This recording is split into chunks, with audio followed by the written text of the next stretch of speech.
கர்த்தர் நம்மை இடுக்கண்களுக்கெல்லாம் விலக்கி பாதுகாப்பார். வாசிங்க பார்ப்போம். 6வது வசனம், சங்கீதம் 34:6. இந்த ஏழை கூப்பிட்டான், கர்த்தர் கேட்டு அவனை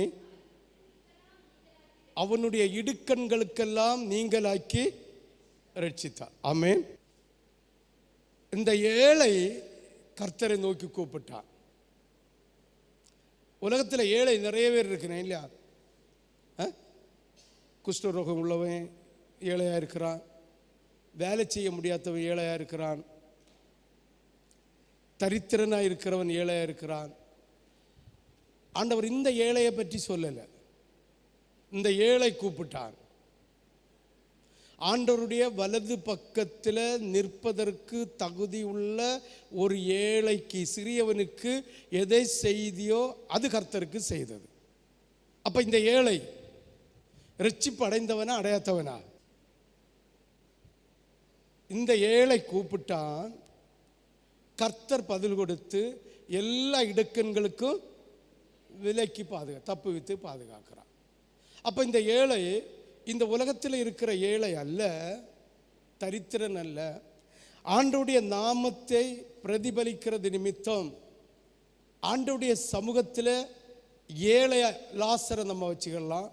லாசர், ஆமே, ஆண்டவராகிய தேவனுடைய மகத்துவத்தை பெற்று அவருடைய கிருபாவரங்களை பெற்று ஆண்டவருடைய உடன்படிக்கையை ஏற்றுக்கொண்டு ஆண்டவரை மகிமைப்படுத்துகிற ஒரு ஏழை. அந்த ஏழை கூப்பிட்டான், கர்த்தர் பதில் கொடுக்கிறார். ஹல்லேலூயா. அப்ப நல்லா புரிஞ்சுக்கணும். இந்த ஏழை கூப்பிட்டான். உடனே நீங்க நினைச்சிடக்கூடாது, நம்ம எல்லாம் கூப்பிட்டு ஆண்டவர் நமக்கு பதில் வந்து நம்ம இடுக்கண்ணில் மாற்றுவார். எஸ், மாற்றுவார். இந்த ஏழை, நீ எப்படிப்பட்ட ஏழையா இருக்கிற?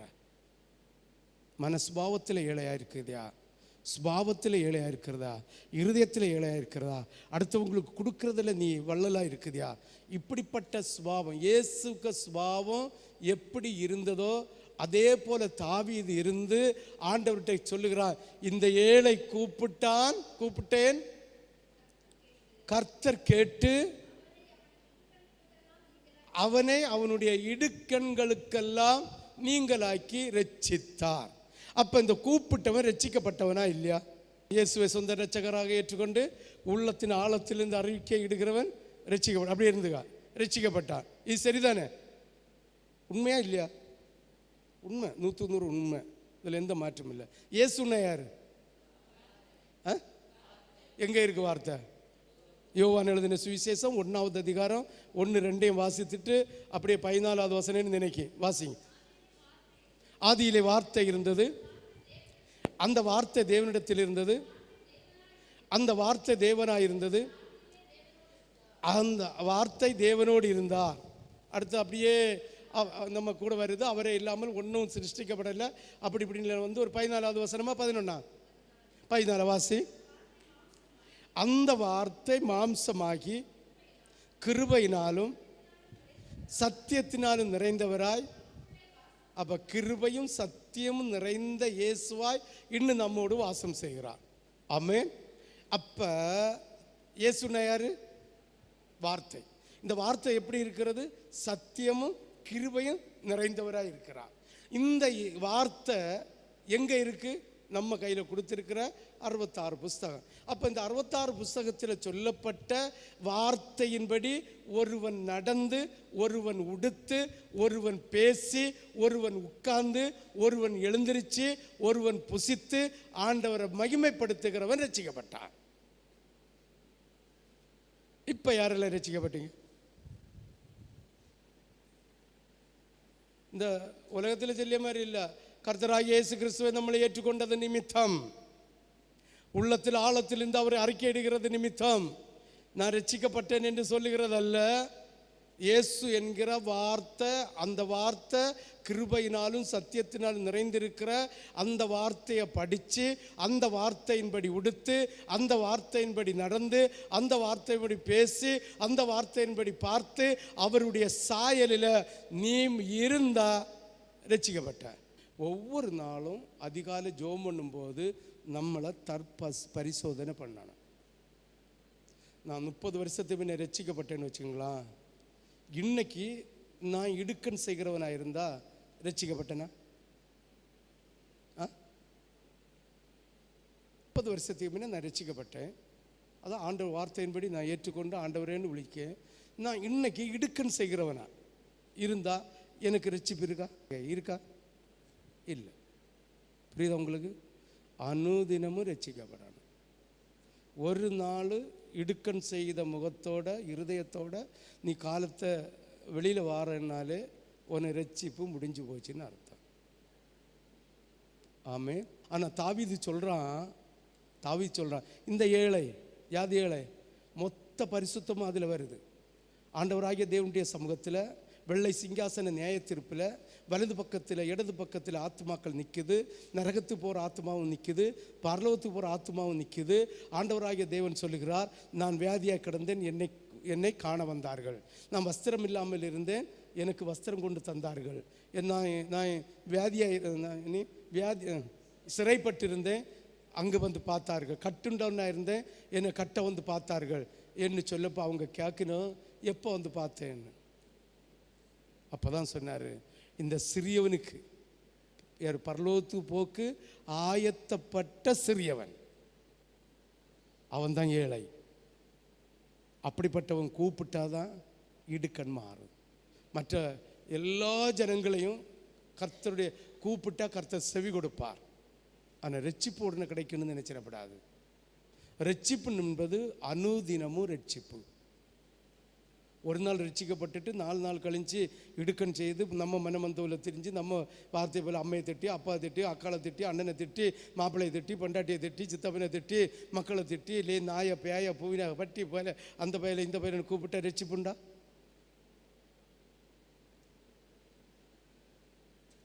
ரட்சிப்புண்டா? இல்லை. அப்போ நான் ரட்சிக்கப்பட்டேன்னு சொன்னா சரியா? 2 மணிக்கூர் 40 நிமிஷம் கர்த்தருக்கு கொடுக்காதவ ரட்சிப்பு இல்லை. எப்படி? ஆண்டவருடைய ரட்சிப்பு விலையேற பெற்றது. பொன்னினாலும் பொருளினாலும் ஆஸ்தினாலும் சொத்தினாலும் பணத்தினாலும் வாங்க முடியாது. அந்த ரட்சிப்பு நமக்குள்ளே இருந்தால் நம்மளை இருக்க விடாது, ஏவிட்டே இருக்கும். அதை செய் இதை செய் என்ன, அந்த வயலுக்கு போ, இந்த வயலுக்கு போ, அந்த ஆடை அடித்து கொண்டு தின்னு, இந்த மாடை வெட்டி கொண்டு, அந்த இதை வில்லு, அதை வெட்டி நாடு, இதை இல்லை. ஆண்டவருடைய நாமத்தை மகிமைப்படுத்துவதற்கு அது ஏவிட்டே இருக்கும்.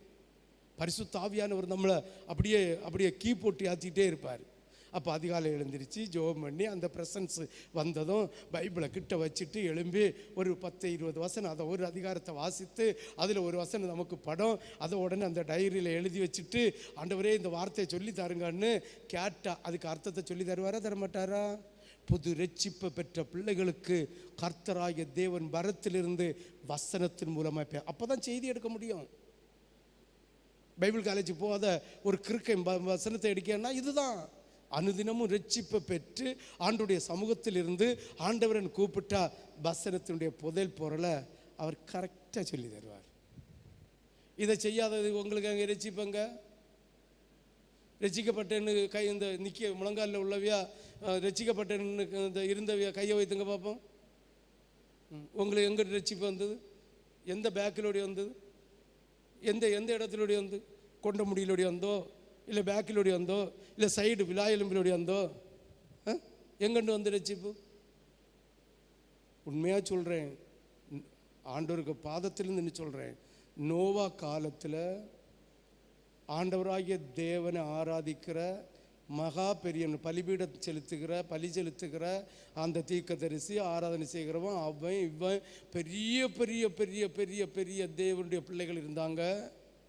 அடுத்தது ராஜா இருந்தான், நியாயாதிபதி இருந்தான், மந்திரி இருந்தான், நூற்றுக்கு எல்லாரும் இருந்தனான். ஆனால் தேவனுடைய ராஜ்யத்துக்கு போக்கு பேழைக்குள்ளதும் பிரவேசித்தது 8 பேர். இது சாவிய தூரம் மறக்கப்படாது. நோவா காலத்தில் நடந்தது போல தான் இந்த கிருபையின் காலம் முடியும்போது நடக்கும். கிருபையின் காலம் முடியும்போது நடக்கும். அப்போ நோவா பிரசங்கித்ததை விசுவாசித்தும் அதை இப்படி நடக்காதவங்க ஒரு ஆள் போகல, ஒரு ஆள், ஒரு தீர்க்கதரிசி போவல்ல, ஒரு அப்போஸ்தலன் போவல்ல, ஒரு ஞான சிருஷ்டிகாரன் போவல்ல, ஒரு நியாயாதிபதி போவல்ல, ஒருத்தனம் போவல்ல. எத்தனை கோடி ஜனங்கள் இருந்திருப்பாங்க நினைச்சு பாரு. எவ்வளோ ஆராதனை வீரன் இருந்திருப்பான் பாரு.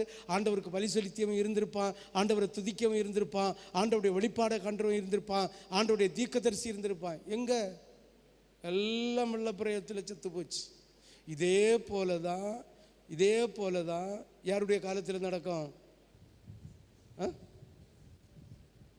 இல்லை, இன்னொரு ஆள் உண்டு, சாட்சி சொல்லியிருக்காரு. சொல்லுங்க, சத்தமாக சொல்லு. யார் சொன்னது? இப்போ சொன்னது யாரு? சத்தமாக சொல்லு. லோத்துக காலத்திலே நடக்கும். நல்லா புரிஞ்சுலுங்க. சோதம் குமாரம் பட்டணத்தை, லோத்து இருந்த பட்டணத்தை அழிச்சக்கு கர்த்தர் தீர்மானித்தார். ஆண்டுடைய வார்த்தைக்கு கட்டளைக்கு கீழ்ப்படியாம அந்த பாவத்தை சகித்து கொண்டிருந்த லோத்தை பாதுகாப்பது யார் நிமித்தம்? பாதுகாக்கு ஆபிரகாம் நிமித்தம். இந்த நோவாவின் நிமித்தம் இந்த பேழைக்குள்ள யாரை சொன்ன அந்த 7 பேரும் நோவாய் கூட யாரிச்சினோம் பாதுகாக்கப்பட்டது. இந்த லோத்து அங்க அந்த இடத்தை விட்டு வரக்கு மனசு இல்லாம கையை பிடிச்சு இழுத்து 4 பேரை வெளியில எடுத்து விட்டாரு. பாருங்க, வெளியில விட்டும் உப்பு தூணா மாறிச்சு ஒண்ணு. இந்த 4ல் 3 தவிர ஒரு புழு குஞ்சு கூட பாதுகாக்கப்படலை. அத்தனையும் தீக்கரையாய் போச்சு. இதே மாதிரி தான் தேவகுமாரனும் வருகிற காலத்தில் நடைபெறும். இன்னும் ஒரு நாள் தானே, ஏசப்பா எனக்கு சரீரத்தில் இருக்க வேதனை கஷ்டத்தை உமக்கு தெரியாப்பா, இன்னும் ஒரு நாள் என்ன மன்னிச்சணும். அன்னைக்கு தான் கர்த்தர் வருகை இருக்கும். நான் பகிரங்க வருகை சொல்லலை, நம்முடைய ரகசிய வருகை சொல்கிறேன். என்னைக்கு நம்ம இந்த உலகத்தை விட்டு பிரியமோ அதுதான் நமக்கு ரகசிய வருகை. ஆமென், ஹல்லேலூயா. இனி ரகசியமாக ஒரு நாள் வருகை எல்லாம் உண்டு, அது மொத்தத்தில் போவோம். அதனால என்னைக்கு இயேசு வருவார்? இன்னைக்கு நடந்து போகிற நாளைக்கு தெரியாது. இன்னைக்கு பிரசங்கம் பண்ணுறேன், நாளை நான் வந்து நிற்பேனான்னு தெரியாது. இன்னைக்கு நீ கஞ்சி வச்சிருப்ப, நாளைக்கு கஞ்சி வச்சுப்பியான்னு தெரியாது. இன்னைக்கு துதிச்ச நாளைக்கு துதிப்பியான்னு தெரியாது. இந்த அடுத்த நிமிஷம் கூட நம்முடைய நேரம் இல்லை, அடுத்த நிமிஷம் கூட நம்முடைய நாள் அல்ல. அப்போ ரட்சிப்பின் ஒன்று இல்லாமல் இருந்தால், அந்த சிறியரில் ஒருவனை போல நீ இல்லாமல் இருந்தால், கர்த்தர் உன் சத்தத்தை கேட்பாரான்னு கேட்கேன். ஆண்டவர் உன் சத்தத்தை கேட்டு உன் இடுக்கனை மாற்றினாதான் என்ன வரும்? ரட்சிப்பு வரும். அப்போ ஒரு இடுக்கன் மாறன் பண்ணா கர்த்தர் உன் சத்தத்தை கேட்கணும். கர்த்தர் உன் சத்தத்தை கேட்கணும் பண்ணா பரலோக ராஜ்யத்தில் இந்த சிறியவர் ஒருத்தன் சொன்னார் தெரியுமா, அவனை போல நீ ஆகாவிட்டா ஐயோ பீட்டர் பாஸ்டர் சபையில் அப்போ என்ன துதி, எப்படிப்பட்ட வார்த்தையெல்லாம் வாயில் பாயசம் காய்ச்சிடப்படாது. ஆமென். இது வசனத்தை சொல்லிதாரேன், வேற ஒரு உபதேசமும் நான் சொல்லல, வசனத்தை மட்டும்தான் சொல்லிதாரேன். இந்த வசனத்தின் சொல்லித்தர, அதான் இயேசு வசனம் யாரு? இயேசுவை பற்றி மட்டும்தான் சொல்லித்தாரேன். அந்த இயேசுவை விசுவாசித்து அந்த இயேசுடைய அதாவது இருதய விருப்பத்தின்படி நடந்து உடுக்காம இருந்தா உங்களுக்கு ரட்சிப்பில்லை. அதிகாலையில் கர்த்தருடைய பாவ மன்னிப்பை கேட்டு அனுதினமும் இயேசுவை தியானிக்காம இருந்தா ரட்சிப்பில்லை. அப்ப எங்க போக போறியா? இடுக்கன் செய்து ஊத்தையம் அழுக்கமாக இருக்கிற நகரத்துக்கு பேர் என்னது? ஐயோ, அது எங்க இருக்கிற நகரம்? பாதாளத்தில். பாருங்க, தரிசனத்தில் பார்க்குறோம், அலறுகிற சத்தம் கேட்குது, அக்னி எரிஞ்சிட்டு இருக்குது, பாதாளத்தை பார்க்குறீங்க, எல்லாம் நீங்கள் தான் பார்க்குறீங்க. நான் ஒன்றும் தீர்க்க தரிசனம் சொல்லலை, நீங்கள் பார்த்ததை வியாக்கியானமாக சொல்லித்தாரேன், அவ்வளவுதான். ஏதோ 1-2 பேருக்கு மட்டும் கர்த்தர் வார்த்தை வச்சார், மற்ற மாதிரி நீங்கள் சொன்னதை மட்டும் சொல்லித்தாரேன். ஆமென், ஹல்லேலூயா. அப்போ நீ இந்த ஏழை கூப்பிட்டா கர்த்தர் கேட்டு எல்லா இடுக்கனுக்கும் விலக்கி ரட்சித்தார். அப்போ இந்த ஏழை எப்படிப்பட்ட வேண்டும் நம்ம இப்போ புரிஞ்சு கொண்டோம். ஆமென், ஹல்லேலூயா. இல்லாமல் இருந்த உங்களை கேட்பாரா? நாங்கள் டெய்லி ஜோம் பண்ணுறோம், உபவாசம் இருந்து ஜோம் பண்ண, சோத்துறான்ப்பா சோத்துறான்ப்பா சோத்துறான்ப்பா, இயேசுவே சோத்துறான் சோத்துறான். உடையோன்னு தின்ன உறக்கம் எப்போ ஜோம் பண்ண தொடங்கினது அப்போ தான் வருது. சோத்துறான்ப்பா சோத்துறான்ப்பா சோத்துறான்ப்பா சோத்துறான்ப்பா சோத்து. சரி, உறக்கம் வருது, பைபிள் வாசிப்போம். பைபிள் எடுத்து வாசித்தோன்னு நீக்கம் படுத்த உறக்கம் பைபிளை எடுத்தா வருது. சோத்துறான்ப்பா சோத்து. இடுக்கணும் எப்படி மாறும்? எப்படி ரட்சிப்பு கிடைக்கும்? எப்படி தெய்வீக சமாதானம் கிடைக்கும்? எப்படி தெய்வீக அன்பு கிடைக்கும்? எப்படி தேவனுடைய இரக்கம் கிடைக்கும்? அந்த பரிதாபம் இல்லையோ? ஆமாம், அப்படி தானே? திருச்சபை ஒழுங்காக கடைப்பிடிக்கலைங்க கிடைக்குமா மக ரட்சிப்பு? ஒவ்வொரு ஆண்டவருடைய விஷயத்தில் ஒவ்வொன்றும் ஜாக்கிரதை, நிர்விசாரம் வரப்படாது. எந்த காரியத்தை செய்தாலும், யார்கிட்ட பேசினாலும், யார்கிட்ட சண்டை பிடிச்சாலும், யார்கிட்ட என்ன சொன்னாலும், எது சொன்னாலும் ஞானத்தோடு பேசி நம்முடைய ஆத்மாவை நம்ம சீர்கொடுத்து பேரப்படாது. அனந்தரித்தியா திட்டுனா, மாமியா திட்டுனா, மச்சான் திட்டுனா, அண்ணன் திட்டுனா, பாத்தியார் திட்டி போட்டார், பாஸ்டர் திட்டி போட்டாருன்னு மனசில் வந்ததெல்லாம் பேசி உங்கள் ஆத்மாவை நீங்கள் சீர்கழித்து போடப்படாது. நாவு காக்கப்படாட்டா அத்தனை சரீரமாக அழிஞ்சு போயிடும். கண்ணை பாதுகாக்காவிட்டா அத்தனை சரீரமாக அழிஞ்சு போயிடும். ஆமென். விளங்குதா? நான் சும்மா கதை சொல்லியேனா? பைபிளில் உள்ளதை சொல்லியேனா? சொன்ன வார்த்தை அத்திரியம் பைபிளில் உள்ளது. நான் சொல்கிற உபதேசம் அத்திரியம் பைபிளில் உள்ளது. ஆமென். யாருக்கெல்லாம் விளங்குது? யாருக்கெல்லாம் விளங்குது? ஆண்டவருக்கு ஒரு அல்லேலியா சொல்லலாமே, உற்சாகம் ஒரு அல்லேலியா சொல்லலாமே. ஹல்லேலூயா. சங்கீதம் 25:17 வாசி.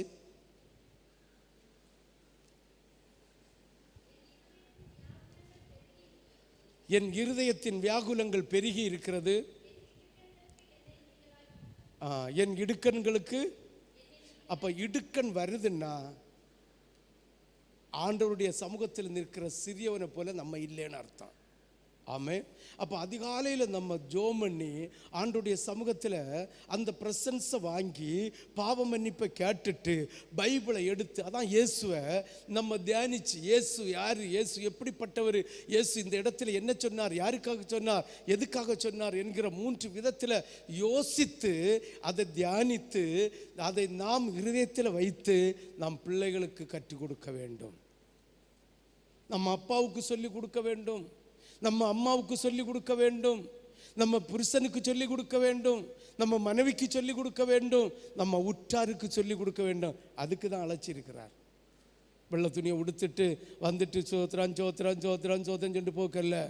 ஒவ்வொரு ஸ்தோத்திரமும் விலையேறப்பெற்றதாய் மாறும்படியாக இருக்கும்படியாக தான் கர்த்தர் நம்முடைய சபையை தெரிஞ்சு வச்சிருக்கிறார். ஆமென். ஹல்லேலூயா.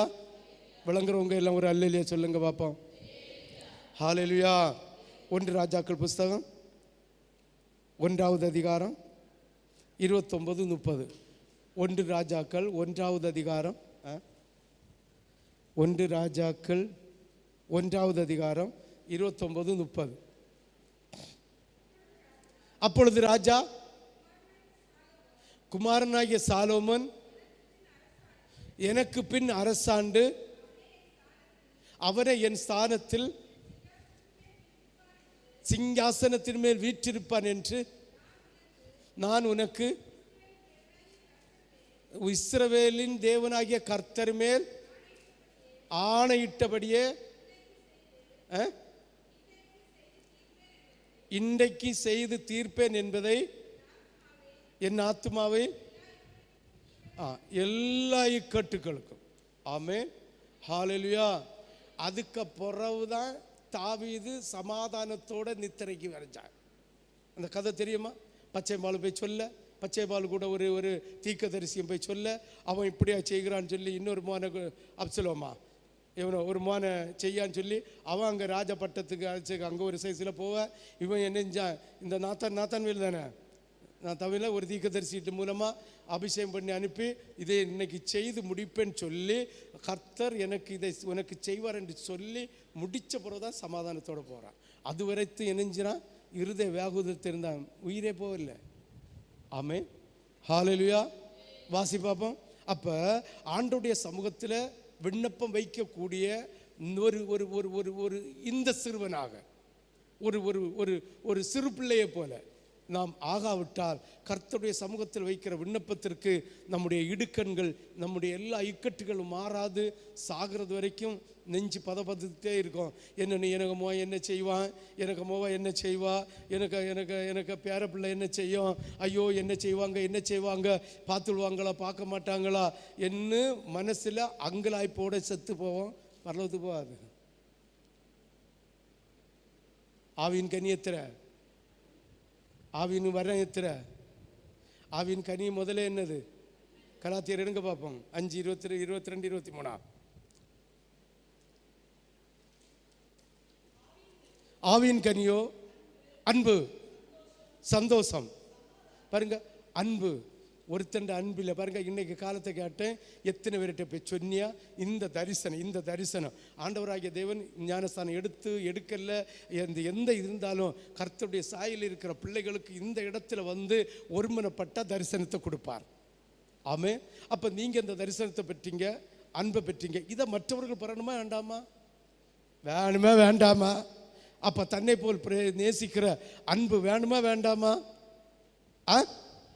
சொல்லுங்களா? அப்போ எப்படி நீங்கள் பரலோகத்துக்கு போவியா? மற்றவங்கள்ட்ட சொல்லி ஆத்மாவை இந்த பாக்கியத்தை பெற வைக்காம இருந்தா எப்படி பரலோகத்துக்கு போவியா? அன்பு இருக்கணும், கடைசி வரை இருக்கணும். அடுத்தது அன்பு, சந்தோஷம். பாருங்க, நீங்களும் ஒன்று சொன்னா இல்லைங்க, ஏதாவது ஒரு பெண்ணு களைஞ்சு போய். அப்போ நல்லா புரிஞ்சுக்கணும். பாருங்க, ஆண்டோடைய சமூகத்தில் சந்தோஷம் ஒன்று இல்லாமல் இருந்தால் பாருங்க, நிறைய பந்தேவசக்காரன் நம்ம சபையில் 1-2 பேர் அப்பப்போ இருக்கிறோம், கொஞ்சம் முகத்தில் சந்தோஷமே இருக்காது. இயேசு இப்படியா இருந்தார்? இயேசுகிட்ட எப்பொழுது அந்த ஆலயத்தில் போய் அடித்தம்பா, ஜனங்களை திட்டம்பா, ஒரு எரிச்சல் இருந்து, ஆனாலும் புன்சிரிப்பு மாறலையே. மாறிச்சா? இது பந்தேவம் சோதரம் ஒரு சந்தோஷத்தை காண முடியாது. இவ்வளோ எல்லாம் பரலோகத்துக்கு போவாளோளா? யோசித்து பாருங்க. சந்தோஷம். அடுத்தது சமாதானம். துதிச்சினும் ஆடினும் பாடணும், தீர்க்க தரிசனம் சொல்லணும், எல்லாம் சொல்லணும், ஒரு சமாதானத்தை காண முடியல. எனக்கு தெரியும் நிறைய பாஸ்டருக்கு பிள்ளைகள் தண்ணி அடிச்சுட்டு பிரச்சனை உண்டாகிறது. நிறைய பேர் மனவந்த பாக்கில் போகிறது. ஒரு சமாதானம் இல்லை, ஒரு மேரேஜ் நடக்காது, ஒரு பிள்ளை கிடைக்காது. எனக்கு கிடைச்சதுனால நான் சொல்லியிருந்தில்ல, அந்த இடத்துல நான் இருந்திருந்தாலும் என்னுடைய பிள்ளைகளுக்கு கற்ப பாத்திரத்தையும் அடைச்சி வச்சிருப்பார். ஆமென், ஹல்லேலூயா. ஆண்டவருடைய சந்தோஷம் வேணும், சமாதானம் வேணும். சமாதானத்துக்கு அடுத்து என்ன இருக்கு? பொறுமை. யாருக்கு இருக்கு? மாமியார் ஒன்று என்ன செய்யனா, இவளுக்கு இருக்கு சமயம் வரும். அது தெரியாது. இன்னைக்கு சொல்கிறேன், மாமிமாரா இருக்கிறவங்க சொல்கிறேன், மருமோளாக இருக்கிறவங்க சொல்கிறேன், இன்னைக்கு உங்கள் மாமிமார்கிட்ட எதை காட்டுறீங்களோ, எதை செய்தீங்களோ அதை நீங்கள் அறுப்பியா. எனக்கு அனுபவத்தில் நிறைய பேரை பார்த்துட்டு இருக்கேன். இன்னைக்கு உங்கள் மாமிமார, உங்கள் மாமமார எதை செய்கிறீங்களோ அதுக்கு கூடுதலாட்டு நீங்கள் அறுவடை செய்தே தீரும். இது என் கண் கூட நான் பார்த்துட்டு இருக்கேன். 1-2 இல்லை, ஒரு 30 பேருக்கு அதிகமாக நான் பார்த்துட்டு இருக்கேன். ஆமென், ஹல்லேலூயா.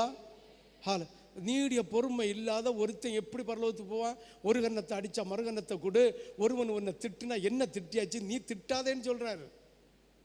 ஒருவன் உன்னை யாசியாச்சன்னா நீ மறுபதில் சொல்லாத, அவன் என்ன யாசியாச்சு, என் கண்மணியை தொடுகிறவனை நான் கொல்லுவேன்னு சொல்லியிருக்கார். இந்த விசுவாசத்துக்குள்ள வார்த்தை வாக்குத்தத்தத்தை எல்லாம் விட்டுட்டு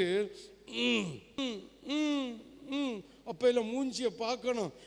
ஒரு கடுவை தூக்கி போட்டுட்டா பொட்டு போட்டான். இதான் நீடிய பொறுமை. சிரிச்சிட்டு போனான். உன்னை கட்டா வார்த்தை அழைச்சா சிரிச்சிட்டு போனான். தெரியுமா உங்களுக்கு? என்ன சாட்சி ஒன்று சொன்னேன் தெரியுமா? ஒரு கீரை கடைக்காரி சட்டையை பிடிச்சி உலிக்க என்ன உலுக்க முடியலை. இப்போ இருக்க மாதிரி இல்லை, அன்னைக்கு கொஞ்சம் குண்டப்பராக இருந்து உலுக்க முடியலை. நான் சிரிச்சுட்டே கையை அப்படியே டோரில் பிடிச்சிட்டு சிரிச்சிட்டே இருந்தேன். என் சிறிய கண்டுட்டு போ அந்த மோனேன்னு ஒரு கட்டாரத்தை ஒழிச்சா. நான் பதில் ஒன்றுமே சொல்லலை. கீரை எடுக்காமலே 1000 கட்டு கீரை குறையாமல் எடுப்பேன். கீரை எடுக்காமலே வண்டி எடுத்துகிட்டு அப்டாயில் போய் கொஞ்சம் போல சாணம் எடுத்துகிட்டு வந்துட்டேன். சிந்திச்சு பாருங்க. மறுநாள் நான் போனேன், அவ்வளோ காணல. 14 நாள் வரை அவ்வளோ காணல. நான் மறுபதில் வையவே இல்லை. ஓடி வாரா, லே தம்பி நீ எப்படி இருக்க? அக்கா நான் நல்லா இருக்கேன், ஒன்றை காணலையே. இதுதான் நீடிய பொறுமை. இது நம்மளை ஒன்று யாராவது சொல்லிட்டோன்னா பார்த்துக்கலாம், இந்த தங்கச்சி குட்டி இப்படி செஞ்சு போட்டா, அம்மா இப்படி செஞ்சு போட்டா, அப்பா இப்படி பேசு, மாமியா இப்படி சொல்லி போட்டா, மருமோளா இப்படி சொல்லி போட்டா. ஆமென், ஹல்லேலூயா, ஹல்லேலூயா. 14 நாள் இடையில ஒரு ஊழியக்காரன் அங்கே ஜோம் பண்ண போனேன், நான் டேக்ஸ் கொடுத்து. அப்போ அவன்கிட்ட ஜோம் பண்ணிட்டு சொன்னானா, ஏதோ ஒரு ஊழியக்காரன் நீ கட்டாவரத்தை விழிச்சிருக்கேன்னு. இல்லையே, நான் யாரையும் விழிச்சல, ஏன்னா ஊழியக்காரனை கட்டாத்த விழிச்ச பைத்தியமானு கேட்டா. இல்லை, இந்த இந்த இந்த நீ இங்கே வரக்கும் ஒரு நாளத்தை முன்ன யாராவது விழிச்சியா பாரு. ஆமாம், வண்டியில் கீரை எடுக்க வந்தான் ஒரு ஒரு ஒரு ஒரு ஒருத்தன், மீசை இல்லாமல் இருந்தா. அப்போ அவன் பாஸ்டர் தானோ, ஓடி போய் அவன்கிட்ட மன்னிப்பு காணிச்சேன். 15 நாள் ஹாஸ்டலில் இருந்துட்டு 2 நாள் வீட்டில் இருந்துட்டு 17 நாள் வாரா, தம்பின்னு விழிச்சிட்டு வாரான். இந்த நீடிய பொறுமை உனக்கு இல்லாமல் இருந்தா எப்படி பரலோகத்துக்கு போக முடியும்? உன் இக்கட்டு எப்படி மாறும்? உனக்கு எப்படி ரட்சிப்பு கிடைக்கும்? நீடிய பொறுமை, தயவு இருக்கா? ஒரு 2 ரூபா இருந்து ஒருத்திட்ட பைசாயே இல்லை, 1 ரூபா கொடுக்க தோணுச்சா? 50,000 ரூபாய் இருக்குது, ஒருத்தனுக்கு ஒரு வஸ்திரம் இல்லை, எடுத்து கொடுக்க. கிறிஸ்துமஸ் மட்டும்தான் எடுத்து கொடுக்கணும். ஏன்னா அப்போ தான் ஏழைகள் இருப்பாங்க, பணக்காரன் இருக்க மாட்டாங்க. ஒரு ஆசீர்வாதம் வந்தால் ஒரு வஸ்திரத்தை எடுத்து கொடு, பாஸ்டர் கையில் கொடு. பாஸ்டர் எதங்களும் ஏழைகள் இந்த கொடுங்க பாஸ்டர். நல்ல ஒரு ஆசீர்வாதம் வந்தால் தர்மத்துக்குன்னு ஒரு வருமானத்தை பொறுத்து கொஞ்சம் காணிக்கை எடுத்து கொடு. ஏதாவது ஒரு ஏழைக்கு போசிங்க பாஸ்டர், திக்கற்ற பிள்ளைகளுக்கு கொடுங்க, திக்கற்ற பிள்ளைகளுக்கு கொடுங்க, அதாவது கட்டுண்டவளுக்கு கொடுங்க. செய்யலாமா செய்யக்கூடாதா? செய்தியாளா? தயவு பாராட்டுறீங்களா? சாப்பிடியதில் ஒருபடி அரிய கஞ்சி வச்சா அதில் ஊறி அரி எடுத்து ஒதுக்கி வச்சுட்டு தானம் பண்ணணும். செய்தியலா? தயவு, அடுத்தவங்களை குறித்த தயவு உங்களுக்கு வருதா? இப்போ ஒரு 5 லட்சம் ரூபா கிடைச்சி, 1 லட்சம் ரூபா கிடைச்சிது. இதை நீ செய்யாமல் இருந்தால் 1 லட்சம் ரூபா உனக்கு எப்படி நிற்கும்? அது எப்படி ஆசீர்வாதமாக மாறும்? அது எப்படி 10 லட்சமாக பெருகும்? சிந்திச்சு பாருங்க. செய்தியலா? தயவு, மற்றவங்களுக்கு தயவு பாராட்டுதியலா? ஐயோ, ஒருத்தி வியாதியாக இருக்கிறா, ஆண்டவரே குணமாக்கணும்ப்பா, அந்த பிள்ளைக்கு சுகம் கிடைச்சணும். முழங்கால் நின்று சுகம் கிடைக்கிறது வரைக்கும் ஆண்டோடைய சமூகத்தில் நீ முழங்கால் நிற்கிறது உண்டா? அம்மா என்னச்சோ 5 10 கொடுத்து ஆஸ்பத்திரி விட்டுரும், உண்டா? தயவுன்னா என்ன? அடுத்தது நற்குணம் இருக்கா? ஓரளவுக்கு இருக்குன்னு நினைக்க. பாதி நற்குணம் 100க்கு ஒரு 50% இருக்கு. இது ஒன்றும் தான் நான் இருக்குன்னு நினைக்க. ஆமே, தன்னை போல பிறரை நேசிக்கக்கூடிய அன்பு இருந்தால் மாதத்துக்கு ஒரு துன்பப்படையவனை பாவியை பிடிச்சிட்டு வரமாட்டியாளா நீங்க? இல்லைங்க, இந்த 21 நாள் ப்ரேயரில் நம்ம எல்லாம் ருசிக்கும் பாருங்கள். எப்பேற்பட்ட தரிசனம், எப்பேற்பட்ட தரிசனம், எப்பேற்பட்ட தரிசனங்களா! நம்ம அறிவுக்கும் சிந்தனைக்கும் எட்டாததெல்லாம் தாராரு. அப்போ எதை மற்றவர்கள் புசிக்கணுமா வேண்டாமா? டீச்சர்கிட்ட தான் கேட்கும், புசிக்கணுமா வேண்டாமா? காலரை பிடிச்சியாவது கஷ்டப்பட்டு அதை இழுத்து கொண்டு வச்சுட்டு அவன் கேட்டுட்டு அடையாமல் போனால் போய் தொலையா பாருங்க. தயவு. அடுத்தது இது எள்ளு போலி அது இருக்கா? பரலோகத்து போன் பண்ணால் இந்த கிருபை, இந்த மகிமை, இதான் கிருபை, இதான் வரம். ஒவ்வொரு கனிக்கும் ஒவ்வொரு வரத்தை நமக்குள்ள வைப்பார். எப்போ கனி நம்மகிட்ட போகுதோ கிருபை போயிடும். யாருக்கெல்லாம் வழங்குது? யாருக்கெல்லாம் வழங்குது? அன்பு ஒருத்தன், அதாவது விசுவாசம் இல்லாமல், அது இன்னைக்கு எபிரேயரில் வாசித்தே இல்லை, எரிகோ கொட்டை உடையணும் பண்ணால் என்னத்தினால உடைஞ்சி? விசுவாசம். விசுவாசம் இல்லாமல் ஆண்டு ஒரு மண்ணம் யாருக்கு? நமக்கு. ஒரு ஹிந்து வரட்டு, ஒரு முஸ்லீம் வரட்டு, தேவனுடைய அன்பை ருசிக்காதவன், ஒரு சியசகாரம் வரட்டு, ஒரு ஆசாரட்டு கேட்காத உடனே கொடுப்பாரு. ஏன்னா நயம் காட்டுறது, பையில் அடித்து நயம் காட்டுறது. நான் எரிகம்பில் பயப்படாதுன்னு சொல்லாங்க. உனக்கும் எனக்கும் கேட்கணும், விசுவாசிக்கணும், விசுவாசிக்கணும். ஆமே, விசுவாசம் இல்லாமல் தேவனிடத்திலிருந்து ஒரு ஈவையும் பெற முடியாது. ஆமே, ஹல்லேலூயா. யாருக்கெல்லாம் வழங்குது? அப்போ விசுவாசத்தோடு முடிஞ்சதில்ல. சாந்தம், சாந்த குணம் யார்கிட்ட இருக்கு? சாந்த குணம் யார்கிட்ட இருக்கு? நினச்சி பாருங்க. இந்த 9 கனியை இல்லாத பரலோகத்துக்கு போக முடியுமா?